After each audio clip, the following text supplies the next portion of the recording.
আমি এই রূপসা জমিদার বাড়ির ভিতরে প্রবেশ করব। আসলে ভিতরে কি আছে এটা দেখাবো। খুবই সুন্দর, এটি আমাদের চাঁদপুর ফরিদগঞ্জ অবস্থিত। আমি ভিতরে প্রবেশ করতেছি, আসলে ভিতরে কি আছে এটা দেখানোর জন্য। আমি রূপসা জমিদার বাড়ির একদম ভিতরে আছি। এটা একটি কাঠের সিঁড়ি, এটি দোতলায় ওঠে। আমি এই রুমটার ভিতরে প্রবেশ করতেছি। এর ভিতরে কি আছে আমি আপনাদের দেখাচ্ছি।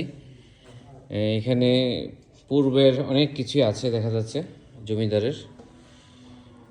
দেখুন, মরহুম খান সাহেব সৈয়দ হাবিবুল্লাহ চৌধুরী, উনি কি হয়? আমার দাদা। দাদা না? আর মরহুম খান বাহাদুর সৈয়দ আব্দুল রশিদ চৌধুরী বাবা। মূল জমিদারের নাম কি? যে এটার আমার প্রথম জমিদার আহমদ রাজা চৌধুরী। আহমদ রাজা। জমিদার বাড়িটা আমি আপনাদেরকে দেখাচ্ছি। আসলে এইটার ভিতরে অনেকেই দেখেন নাই, হয়তোবা আমি প্রথম হতে পারি। এই দেখুন, এই কাঠ দিয়ে তৈরি করছে ভিতরে। আমি একদম ভিতরে রুমে চলে আসলাম জমিদার বাড়ির। এই পুরনো অনেক কিছু এখানে আছে দেখা যাচ্ছে। এগুলো চায়ের কেটনি মনে হয়। তারপরে এখানে ইয়ে আছে। আসসালামু আলাইকুম। জি, ভালো আছে। আপনি এখানে এই জমিদার বাড়ি কি হন সম্পর্কে? আমি জমিদার বাড়ি, আমার লাভ যে জমিদার ওনার পঞ্চম ছেলে। পঞ্চম ছেলে না? ও আচ্ছা আচ্ছা। আরও কিছু আসবাবপত্র আমি আপনাদের দেখাচ্ছি। এটা কত বছর আগের এই জমিদার বাড়িটা হবে আনুমানিক? মোগল থেকে শুরু, মোগল আমল থেকে শুরু। মোগল আমল থেকে এই জমিদার বাড়িটি। এখানে আছে অনেক কিছু পুরনো। এটা কি, এটার বয়স কত হবে কাঠের? এটা 100 বছরের উপরে। 100 বছরের উপরে না? এটা আরো 150 বছরের উপরে। এই পিল্টারটার বয়স হবে 150 বছর পুরনো না? ওয়াও, 150 বছর পুরনো পিল্টার। এই আমি আপনার দেখাচ্ছি, পুরো কাঠ দিয়ে এই দোতলাটি করা হয়েছে। এই বাড়িটির নাম কি? এটাতে ভিতরে বাড়ি অন্দরমহল বলে। অন্দরমহল না?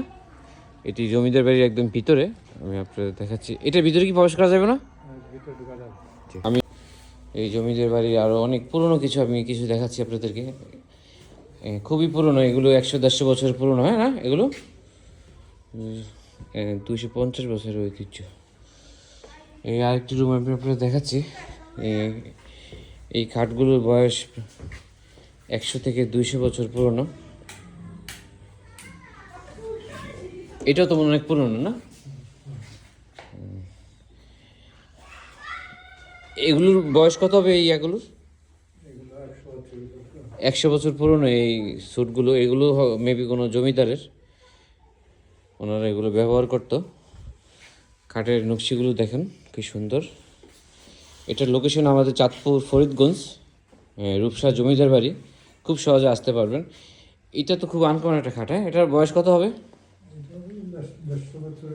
এই খাটটির বয়স 150 বছর পুরনো, আরও বেশি। আরও কিছু পুরনো জিনিস দেখাচ্ছি আমি আপনাদেরকে। এই সিরামিকের এগুলো খুবই পুরনো, 100-150 বছর পুরনো প্লেট। জমিদার বাড়ির বংশধর আপনারা এখন কয়জন আছেন? 5 ভাই। এটা কত বছর পুরনো হবে? এটা 150 বছর পুরনো। এটা 150-200 বছর পুরনো ফিল্টার না?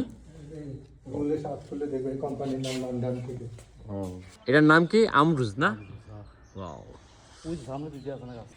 এটি জমিদার বাড়ির পিছনের যে সিঁড়িটা, এটাতে রূপসা জমিদার বাড়ির ভিতরে যে রান্না হতো এই পাতিলে, এই পাতিলগুলো দেখুন, এগুলো 200 থেকে 300 বছর পুরনো। আসলে নির্দিষ্ট কোনো টাইম নেই। আমি আপনাকে দেখাচ্ছি পুরনো যে পাতিলগুলো। তারপরে এখানে রান্না করা যে চামচগুলো আমি আপনাকে দেখাচ্ছি, এগুলো 200-300 বছর পুরনো পিতলের। আচ্ছা, এগুলো কি টাং বলে না? জি, এই যে দেখুন। তারপরে যে এখানে আছে একটা পিটকেস। তারপরে এখানে আমি একটি মটকা দেখতেছি। এই পানি, এখানে পানি রাখতো ওনারা। অনেক ওজন।